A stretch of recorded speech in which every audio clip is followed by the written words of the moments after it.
The crude crisis rocking the Dangote Refinery took a new twist on Friday as the refinery engaged in an exchange of words with the Nigerian Upstream Petroleum Regulatory Commission, NUPRC. The Dangote Group last week accused NUPRC of failing to enforce the domestic crude supply obligations, effectively saying it is yet to get enough crude locally. The NUPRC argued that it facilitated the domestic supply of over 29 million barrels of crude oil to Dangote Refinery from January to June 2022 and other refineries using the monthly production curtailment platform.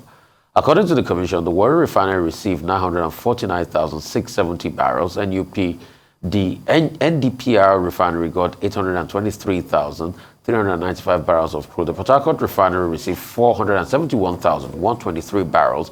And the Seplat Websol Refinery was allocated 419,541 barrels, while the Watersmith Refinery got 296,353 barrels. Other beneficiaries include the Edo Refinery, which got 58,504 barrels of crude, and the Duport Refinery, which got 22,438 barrels of crude. Joining us now for a right of reply to the Dangote Refinery allegation of crude oil supply is Shedrack, an international business ideation specialist and an advocate and a communication strategist. Great to have you on the show. So what is your right of reply to the Dangote Refinery? Please tell us about this. Go ahead. As regards the fact that they say they have not gotten enough. Yeah, go ahead. Thank you for having me here. You've really mentioned my name. I want to go straight to what I know to be true, what I will ask every Nigerian to, make time to really investigate him or herself. When this issue, accusation, counter-accusation came up, I was on the side of Dangote. I was like, what are these people up to? The government of the day. Are they trying to frustrate the effort of this renowned businessman? But I went further to, subject some of the claims to my own personal scrutiny. I found out things that I want to share with you. First and foremost, I don't think Dangote has problem with an NNPC. So far from my investigation, Dangote has had 39 vessels delivering crude oil to his refinery. So his problem is not an NPC. But from what I found out, Dangote is asking for something. And that is exactly what I want to address here. Dangote seems to be wanting the government of the day to bend the rules for him. Dangote's problem is with the international oil companies. When I take time to go through issues that are being discussed around Dangote not having enough crude oil, I found out something. What I found out was the fact that I could say, as a business ideation specialist, that Dangote did not have what I will call a very functional feasibility and viability studies. Why did I say so? Dangote built a refinery. Maybe Nigerians don't know that. Midway into building the refinery, he was stuck and needed funds. The government of that time intervened through an NNPC. They got him a facility of $1 billion to support what he was doing, because at that point he got stuck. That was an intervention for him. I don't think any businessman in Nigeria, any company has enjoyed such leverage from the government. When that happened, and the idea is that, okay, with this $1 billion, let us take some stake from the refinery. Mind you, it was not the government that was needy. It was Dangote that was needy. Government came to assist, okay? Now, what I found that Dangote did, when I go through some information at my disposal, I found out that Dangote did not have a workable agreement with the government, with the IOCs. Dangote only had an arrangement. And what was the arrangement? There are differences between agreement and arrangement. We could arrange that, okay, Rufai, if you're passing through my house every day, you help me buy some newspapers and bring to my house, possibly because you pass my route every other day. We could have such arrangement. But something could happen. There could be a new road, a new route you want to pass, and you decide, okay, that route is shorter for me as a result of which I will not be passing through your house, you can just decide and tell me that I won't be able to be passing through your house. That is an arrangement, it's not an agreement. Okay. If it's an agreement, no matter the route you're passing, you... Okay, you said two things. Okay, so what happened here was that... You said two things before Ayo comes in. You said, number one, Yes, Dangote wants the laws of the land. He wants to bend the rules. How so?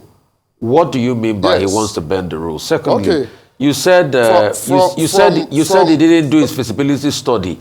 How so for a big refinery like that? Because obviously it's up and running. It shows that he had done some things right.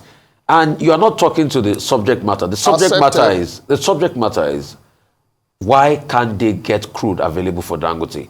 Why is that the NNPC before now that said they were going to invest 20% now has scaled that down to 7-point-something%? If Dangote had not said that, we would never have known about that.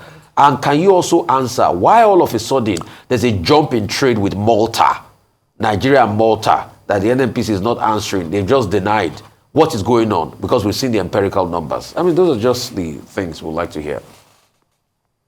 Okay, let me start with why I said what I said. Okay, before you build a refinery of that stature, I guess it is necessary that you secure agreement on your feedstock. You have to have guarantees that your refinery will always be flooded with this crude that you will need. Let Dangote come to show Nigeria that there was such arrangement with the federal government and the IOCs. There was no such this thing. Mind you, these international oil companies, prior to Dangote coming on board, they have been operating. They have their off-takers. They have workable agreement with these off-takers. So now Dangote coming to say, you must sell to me when there is no existing agreement. Nobody does that. The implication of this is that if Dangote gets the federal government to bend the rules for him to be having crude oil, there is every tendency that some of these international oil companies will begin to leave Nigeria. And that is going to affect us so terribly.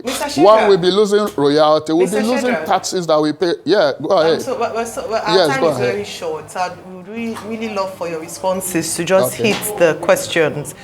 Just to reiterate, one of the things, the Malta, I don't know if you've heard, of course you've heard about the allegations around malt blending plants in Malta and the Nigerian connections, the interest of some people in the Nigerian market who do not want a local refinery to work.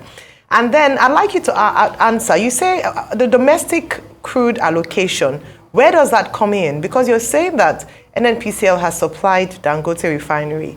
But to what we understand, they've only supplied 60% of the 50 million barrels.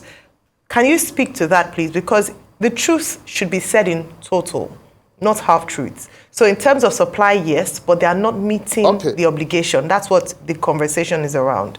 And then the other questions around interest, some interest blocking.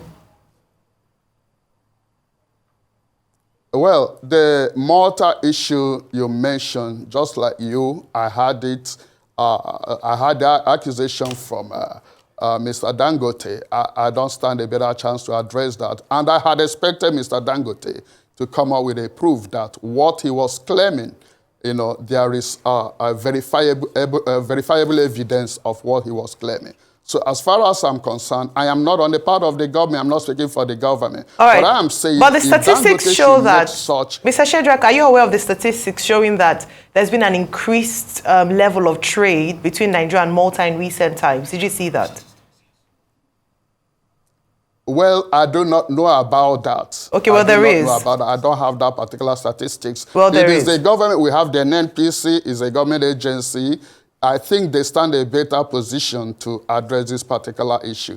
I am speaking as ordinary Nigerian who went ahead to really subject some of the claims to my own personal scrutiny. I tell Nigeria, let us not move like tuna fish that goes in the direction of the wave. When issues like this come up, it is for the benefit of the common man, because for once, these big shots are speaking up. And I think it behooves us to go deep within ourselves to know why they are fighting publicly. It has never happened before that these big shots are fighting. And I know how these big shots fight.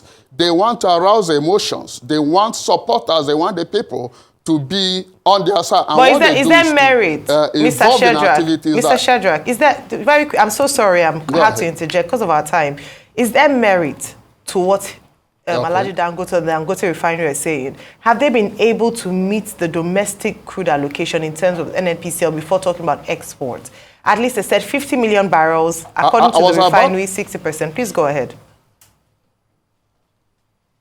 I was about addressing that when I mentioned about not securing a workable agreement with the international oil companies. Let me put it this way. How this whole thing works, to the best of my knowledge, is that there is always allocation. These companies are in Nigeria operating. They share what they bring to table in terms of crude oil. The government has what comes to them. These companies have what comes to them.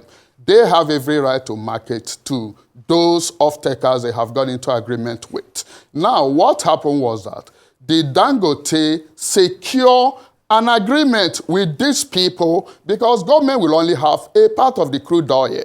The IOCs have part of that crude oil. If I were him, I would have secured a workable agreement with these people that guarantees constant supply of crude oil to the refinery. If Dangote has done that, I don't think he will be in a kind of situation he is. But let me tell you the implication of what I feel he's trying to do. Sometimes we have to drop emotions and face realities as they come. It helps us as a country. We've gotten to that point where we will begin to address issues based on facts and figures. Now, if this has happened, the implication is that if any reason the rule is bent for him to begin to get crude oil from these IOCs at highly, let me tell you plain, from what I found out, he was asking for heavily discounted crude oil. Mr. Shedrack, yes. I think ultimately there's just one question that we need to be answered in very plain and simple terms. Dangote Refinery are saying they have not received the crude. NUPRC are saying the crude has been delivered. What is the truth? I have verifiable information that as of today, Dangote has received about 39 vessels of crude oil from the government. Let him come out and deny that fact. All right. So you see, a time has come for us to begin to creatively engage these people. Make a claim, back it up with facts and figures. Don't come and tell people, whip up sentiment, and send us all out to go and fight a cause that only reaches your pocket. I think we have gone past that level. We just came out from a protest over hunger. Now, if government doesn't do anything within the shortest space of time to address these issues, this is going to metamorphose into something that you and I will not like. And if you look at it, take it from me, Nigeria is still a money economy, depending largely on oil as source of revenue to finance governance. Okay. So if this rule is bent for him, we will begin to lose money. We'd like to say a very big thank you to you. We begin to lose money. The royalties paid to us and the taxes paid by these IOCs, we begin to lose them. And the implication is that there will be security challenge. People will be on the street because at that point, government might not have funds to finance governance, and there will be total anarchy. So what we are trying to say, let the right thing be done. I studied the body language of this government vis-a-vis Dangote and his refinery. I think they tend to be telling him, Dangote, you have taken so much from the system. Go get money and inject. Bringing money into the economy. I think that is what they are indirectly telling Dangote. You shouldn't always ask for concessions, tax holidays. We have decided that refinery is not going to be paying taxes on tax holidays. I know you know. Okay. Mr. Light Shedrack, thank you so much for your insights and your thoughts today. Yes, sir. That's about all we can take.